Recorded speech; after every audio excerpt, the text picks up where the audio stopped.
আজকের দিনে কি শিক্ষক পড়ুয়া সম্পর্ক সত্যিই নষ্ট হয়ে গেছে?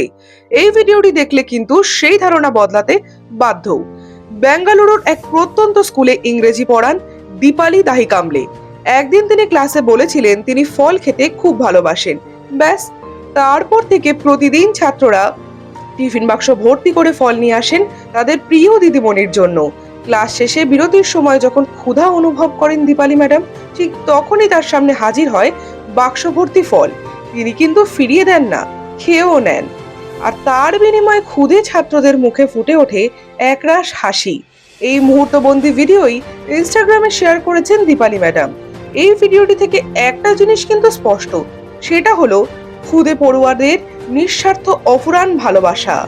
তাহলে বলুন তো, আজকের দিনে শিক্ষক পড়ুয়া সম্পর্ক কি সত্যি হারিয়ে গেছে, নাকি এমন ভিডিও আমাদের বিশ্বাস ফিরিয়ে আনে? কমেন্টে লিখুন আপনার মতামত, আর ভিডিওটি ভালো লাগলে শেয়ার করতে কিন্তু ভুলবেন না।